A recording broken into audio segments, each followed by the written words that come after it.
Este documental yo lo hice a finales de los 90, creo, 97, 98, por ahí, 98. Y fue una... Yo de antes había tenido vínculo bueno, conocí a Rodrigo Lira sin ser amigo de él, lo conocí en términos visuales más que personales, interacciones menores en el pedagógico, cuando él estudiaba en el pedagógico, yo también estudié en el pedagógico entre el 77 y el 81, y él era un habituelo de los jardines, de los prados del pedagógico, en términos de, tú sabes que tenía una pasión por las flores, y el pedagógico en esa época era un espacio muy bello desde el punto de vista de los jardines, entre otras pasiones, digamos, que este hombre tenía. Y era un personaje muy especial, bueno, me acuerdo haberlo visto muchas veces recitando, y yo era muy amigo, muy cercano a un grupo que era el grupo de poetas Polifemos. Había todo un vínculo, era una época muy potente en la universidad. Yo era bastante más joven que Rodrigo cuando murió, que ya tenía como 30 años, algo por ahí, y bueno, yo haber tenido 20, por ahí. Entonces lo conocí. Ahora posteriormente, ya en mi vida más allá adulta, cuando dirigí la revista Canelo, me tocó que un amigo muy cercano a Rodrigo, cuyo nombre en este momento la verdad que no me acuerdo, pero que está mencionado en el documental porque fue amigo de Rodrigo, tenía cosas de Rodrigo, entre ellas el famoso currículum vitae, y yo lo publiqué un par de veces en la revista.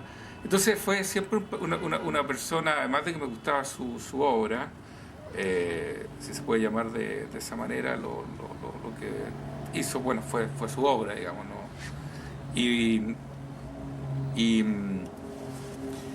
y entonces era como un tema que estaba dando vuelta, hasta que en un momento se me ocurrió hacer el documental, planteé la idea de hacer el guión, de hacer la investigación, conseguí financiamiento, fue una beca de la Fundación Ande que me permitió trabajar un año en el proyecto de investigación, y que yo te diría que recopilé, creo, todo el material que había sobre Rodrigo en términos de cosa escrita y en términos de eh, material audiovisual. Cuando digo audiovisual me refiero a grabaciones de él, grabaciones no solo del video que había en esa época, que era VHS muy primitivo, sino que también grabaciones en cassette que él hacía, donde grababa tanto su poesía como grababa poemas de otros. ¿Ah? Curiosamente, en general, sobre la temática amorosa, y que lo recitaban, leían cosas de Neruda, cosas de Vallejo, creo, si la memoria no me falla, y otro poeta. Entonces todo ese material, y bueno, y además me metía con su familia, conocí mucho a su madre, conocí a su padre en parte, conocí a su hermano. Fue una investigación bien intensa, bien potente, con amigos, con gente que lo conoció. Fue un trabajo. De hecho, la idea original era publicar el documental con su obra, pero al final eso no fue posible, por distintos motivos.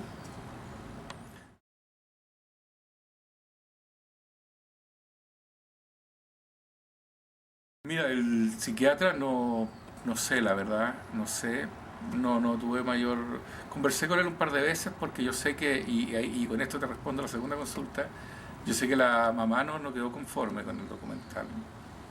Y de hecho creo que me llamó el profesional, el psiquiatra, después del documental, para contarme que había tenido un desencuentro con la mamá de Rodrigo. Ahora, yo con la mamá, la señal de que no le había gustado fue que no siguió adelante la idea de hacer la obra. Eh, y yo entiendo que no le haya gustado, después de haber sido doloroso para ella. El documental explora y saca cosas que son, eh, que pueden ser fuertes desde el punto de vista de lo emocional. Puede haber sido fuerte para ella ver sus propios testimonios, ver el testimonio del psiquiatra, ver el trabajo de su hijo.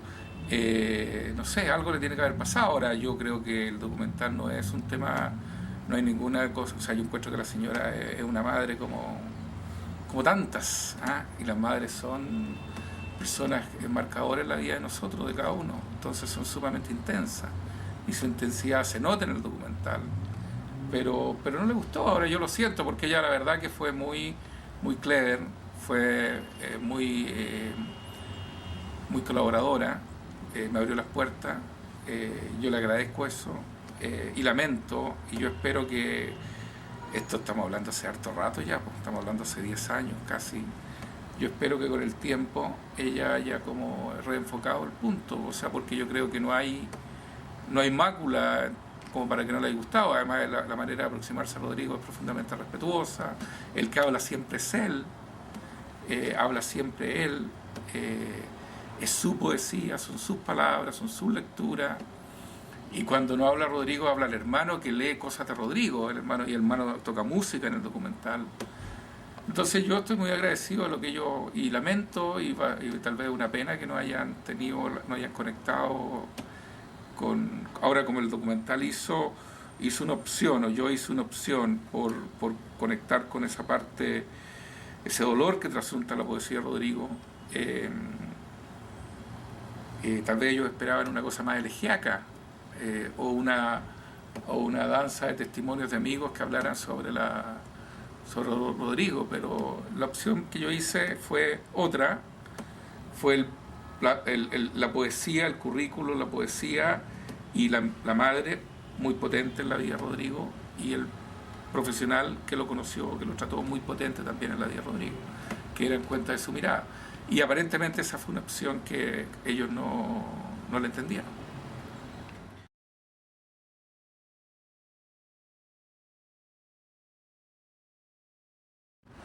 Lo que pasa es que yo me encontré en la exploración, me encontré con un cassette que tenía lectura de Rodrigo de, de ese poema maravilloso de Gonzalo Rojas. No es Vallejo, Gonzalo Rojas. Porque se ama, ¿cómo es? ¿Qué se ama cuando se ama? ¿Cómo es? Bueno, también había Neruda, y todos cruzados por la temática del amor. Me fascinó eso. Yo sé que Rodrigo, porque lo dice él en sus poemas, porque eso me tocó verlo, y porque lo dice también la madre y lo dice el psiquiatra. Yo sé que tenía un problema con la relación amorosa, tenía una dificultad para acercarse a las mujeres. Entonces encontré que hay un material interesante, y por eso lo puse, y lo puse en un momento determinado que busca dar cuenta precisamente de esta dificultad, de esta complejidad. Pero complejidad que tenemos todos en definitiva. ¿A quién de nosotros no es dificultoso de pronto aproximarnos a las mujeres, en tanto otro diferente, y otro diferente no cualquier otro diferente, sino que la otra mitad? ¿Ah? Entonces, ahora en él era especial, pero esa dificultad, y cómo él tenía esta conexión con esta poesía amorosa de todas las épocas y potente, consideré pertinente dar cuenta de esa ausencia de amor, que fue un tema fuerte en la figura de Rodrigo. No solamente el amor de pareja, sino que en términos de su sensibilidad, parece que fue potente en no tener la resiliencia para de repente desconectarse de las dificultades, de la sombra que tenemos todos en el dominio del amor, digamos.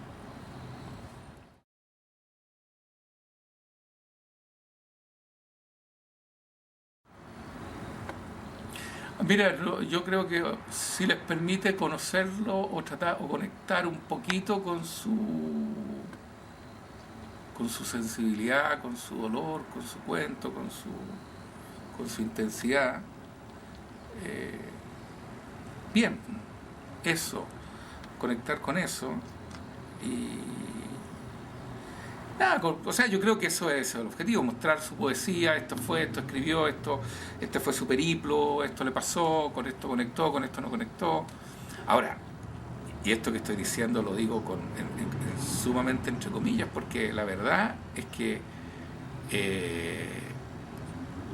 Rodrigo Lira es inabarcable e incomprensible, es una personalidad extraordinariamente difícil de asir, muy compleja. muy extraordinariamente compleja, y eso yo lo puedo decir con cierta propiedad porque me tocó bucear en estar metido muy a fondo con su, con su, con su obra y con su contexto, con el entorno, con gente que lo conoció en la medida que era posible conocerlo. Él fue un hippie, bueno. Él fue un hippie. Cuando digo hippie no me refiero al concepto,